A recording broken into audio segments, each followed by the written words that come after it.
l'expérience. Dans notre centre, l'angioplastie est devenue une pratique de routine. Donc, on pratique pratiquement différents sites. Je vais vous décrire les résultats concernant les procédures infra-inguinales et infrapoplitées. Donc, depuis janvier 2014 et avril 2017, on a reçu 142 cas présentant des anémies symptomatiques. 110 patients ont des lésions infra-inguinales et ont bénéficié de traitements endovasculaires. La plupart des cas sont dans des stades avancés. Donc la surveillance moyenne, à moyen terme était de chez 65% des patients, avec un délai moyen de suivi de 16 mois. Donc la moyenne d'âge de nos patients était de 71 ans et la plupart des patients étaient de sexe masculin, tabagique, et presque plus d'un quart du patient était diabétique.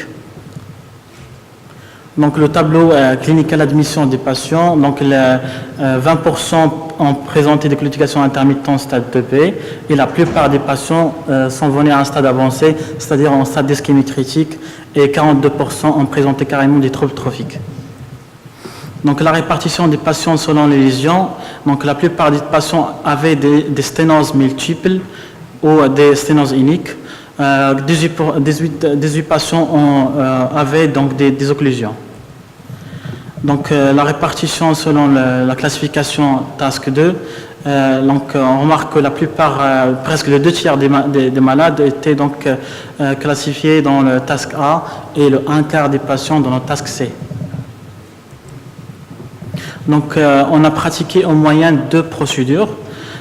On a recours à mettre en place 24 stents chez 23 patients et 2 procédures associées en artrectomie donc chez 3 patients, des angioplasties iliaques chez 9 patients et 2 patients ont présenté des complications avec conversion en chirurgie pour un hématome Scarpa et une sténose ostiale infranchissable au niveau de l'artère fémorale superficielle. Donc, concernant les résultats, donc le taux de sauvetage des membres était très satisfaisant à 82%, taux d'amputation primaire à 14%, et malheureusement le taux d'amputation secondaire à 28%. Cela peut être expliqué par déjà le stade avancé dont les patients s'est présenté. Donc, 2,8% de mortalité avant 30 jours. Donc, concernant la perméabilité primaire, 75% des patients avaient donc une perméabilité primaire et 100% de perméabilité secondaire. La guérison des troubles trophiques a été réalisée donc chez 90% des patients. Il y avait 8 malades qui donc on a recours donc à des reprises ou bien des cicatrisations dirigées.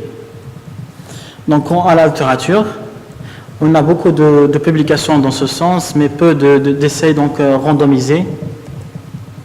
Donc une étude publiée en mars 2006, donc avec un suivi de 2 ans pour des patients qui ont reçu une angioplastie infra-inguinale.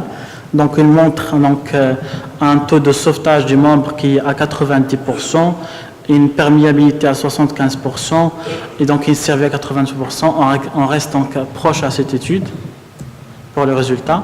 Donc pour la perméabilité primaire, d'autant plus on évolue donc la classification des TASC en A à D, donc la perméabilité donc tend à se dégrader. Donc en comparaison entre la chirurgie et l'angioplastie pour les lésions fémoropoplitées, donc pratiquement on a les mêmes résultats entre chirurgie et angioplastie.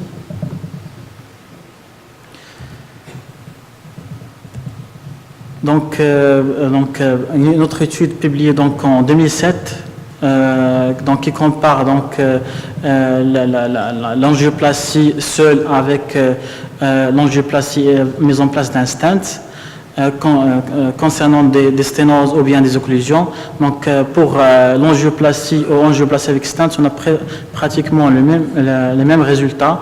Donc, pour les sténoses, donc 75% de perméabilité pour l'angioplastie, 75% pour la non-angioplastie avec stent. Pratiquement aucune différence entre les deux. et donc un léger avantage pour l'angioplastie stent pour les occlusions. Donc un suivi de 6 mois donc, pour les angioplasties pour une étude publiée en 2016, une étude récente, donc ne montre pas une grande différence donc, entre le stent, la mise en place d'un stent ou une angioplastie seule. Donc en conclusion, l'angioplastie infra-inguinale et infrapoplitée donc, est un traitement de choix, surtout pour les classes A, TASC A, B et C. Les patients, donc, dans notre contexte, sont admis malheureusement dans un stade avancé d'ischémie critique. L'angioplastie, elle a beaucoup d'avantages. Et en comparaison entre l'angioplastie et l'angioplastie avec stent, on a pratiquement les mêmes résultats, et même avec la chirurgie. Donc, il faut savoir quand faire l'angioplastie.